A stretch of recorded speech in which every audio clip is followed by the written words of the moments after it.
Tu rencontres quelqu'un, tu te dis « cette fois c'est différent ».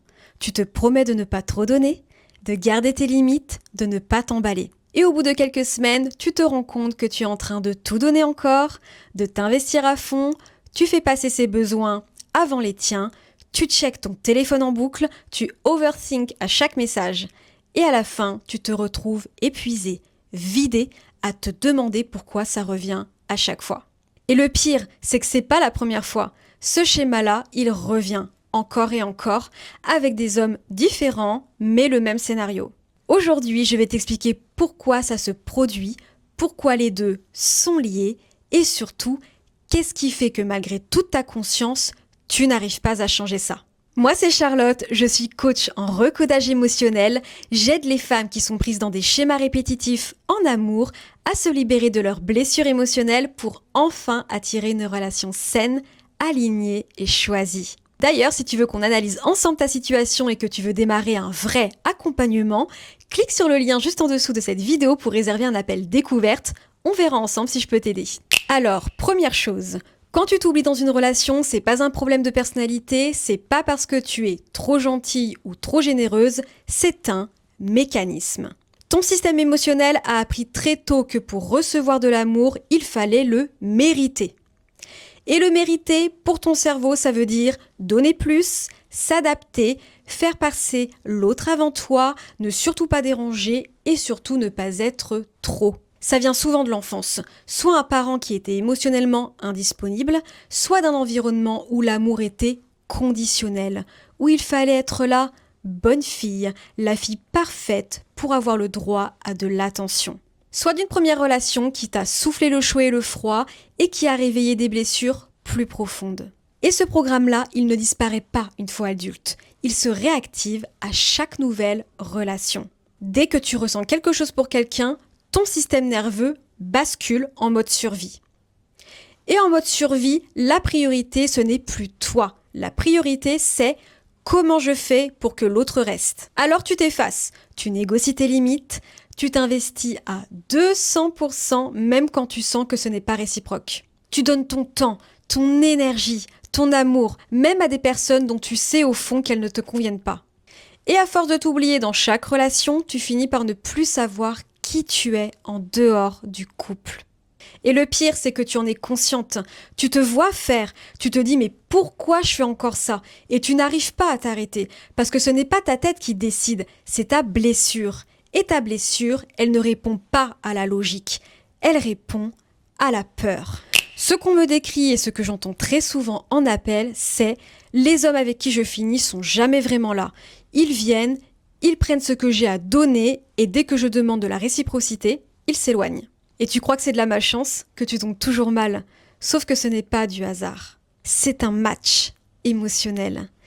Quand tu t'oublies dans une relation, quand tu donnes tout sans condition, quand tu t'adaptes à l'autre en permanence, tu envoies un signal très précis. Tu n'as pas besoin de faire d'efforts pour me garder, je serai là, quoi qu'il arrive. Et ce signal-là, un homme qui est sécurisé et disponible émotionnellement, il ne va pas particulièrement le chercher, parce qu'il cherche une partenaire, quelqu'un d'ancré, pas quelqu'un qui s'efface. Par contre, un homme qui est émotionnellement indisponible, qui n'a pas envie de s'engager, lui, ce signal, c'est exactement ce qui l'arrange. Avec toi, zéro risque, tu donnes tout, tu ne demandes rien, et le jour où tu commences à exprimer tes besoins, il s'en va. C'est pas que tu attires les mauvais hommes, c'est que ta façon de fonctionner dans les relations crée un filtre. Ce filtre laisse passer ce qui profite de ta générosité et fait fuir ce qui aurait pu construire quelque chose de réel avec toi. Et ce filtre, il ne se désactive pas en se disant « la prochaine fois, je fais autrement ». Parce que c'est le même système émotionnel qui te fait t'oublier et qui te fait tomber dans ces dynamiques-là. Même blessure, même programme.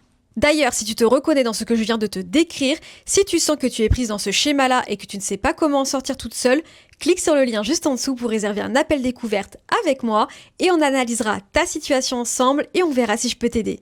Maintenant, je vais te donner 4 signaux concrets parce que quand tu t'oublies, c'est tellement automatique que tu ne le vois même plus. Tu crois que c'est juste ta façon d'aimer. Signal numéro 1, tu t'investis à fond même quand c'est pas réciproque. Tu donnes ton temps, ton énergie, tes attentions. Tu fais des efforts énormes pour la relation. Et quand tu prends du recul, tu te rends compte que tu es la seule à faire tout ça. L'autre prend, s'habitue, et pour lui, c'est devenu la norme. Tu t'épuises à courir après quelqu'un qui ne court pas vers toi. Et tu te dis que c'est ta façon d'aimer, mais en réalité, tu ne donnes pas par amour. Tu donnes pour ne pas être abandonné. C'est ta blessure qui donne, pas ton cœur. Signal numéro 2. Tu sais que c'est pas la bonne personne, mais tu restes. Tu vois les signaux. Tu sais dans ta tête que cette personne ne te convient pas. Tu l'analyses même parfaitement. Mais, émotionnellement, tu n'arrives pas à partir. Tu t'accroches, tu trouves des excuses, tu te dis peut-être que ça va s'améliorer. Et donc tu restes, parce que ta peur du vide est plus forte que ta souffrance d'être mal accompagné. Et ça, c'est ta blessure d'abandon qui parle, pas ton cœur. Signal numéro 3. Tu ne sais plus qui tu es en dehors de la relation. Si on te posait la question, toi en dehors de la relation, tu veux quoi? Tu aimes quoi? Tu as besoin de quoi? Et que tu n'arrives pas à répondre, c'est un signal très fort. Ça veut dire que tu t'es tellement adapté, tellement moulé sur l'autre que tu as fini par disparaître de ta propre vie. Et souvent, c'est là que le déclic arrive.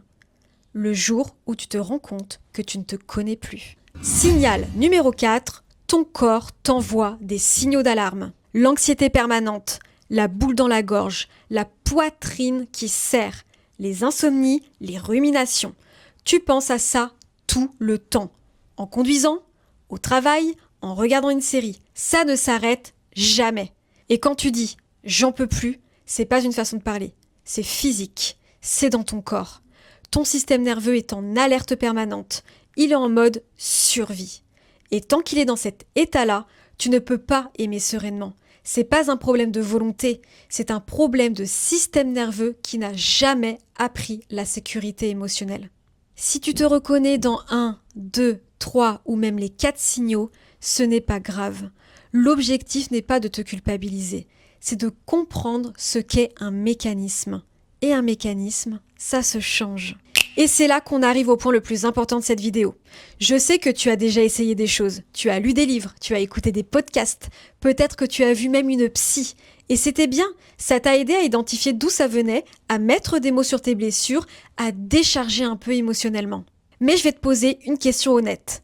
Est-ce que ça a changé tes schémas? Est-ce que, malgré tout ce que tu as compris, tu t'es pas retrouvé à refaire exactement la même chose dans les relations suivantes? Si tu es là aujourd'hui à regarder cette vidéo, c'est probablement que oui. Et c'est normal, parce que comprendre c'est une chose, mais comprendre ne change pas ton système émotionnel. Le problème, il ne se règle pas avec la tête.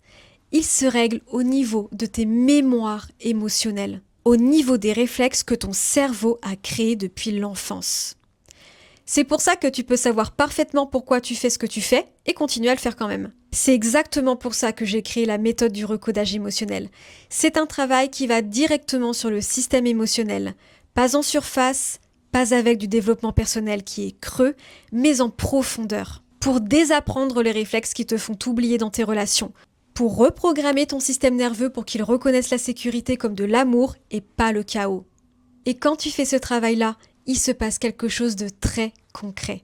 Tu ne t'effaces plus, tu négocies plus tes limites, tu ne surréagis plus à chaque message, chaque silence, chaque distance. Tu es ancrée, souveraine et tu es dans le contrôle de tes émotions.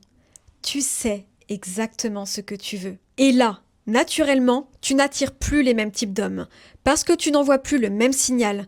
Tu n'envoies plus « je serai là quoi qu'il arrive », tu envoies « je sais ce que je veux » et soit tu es aligné avec ça, soit je continue mon chemin. Et ça, c'est ce qui attire les hommes stables, disponibles et sécurisés. Donc, pour récapituler, tu t'oublies dans tes relations parce que ton système émotionnel a appris que pour être aimé, il fallait s'effacer. Et cette façon de fonctionner crée un filtre qui laisse passer les hommes indisponibles et fait fuir ceux qui sont alignés. Les deux problèmes, même source. Et tant que tu ne travailles pas au niveau de ton système émotionnel, ça continuera. Si tu sens que tu es prise dans ce schéma, que tu tournes en boucle et que tu n'en peux plus, Clique sur le lien juste en dessous de cette vidéo pour réserver ton appel découverte avec moi. On analysera ta situation, on verra ensemble d'où ça vient et si je peux t'aider à recoder ça en profondeur. J'espère que cette vidéo t'a parlé et je te dis à très vite.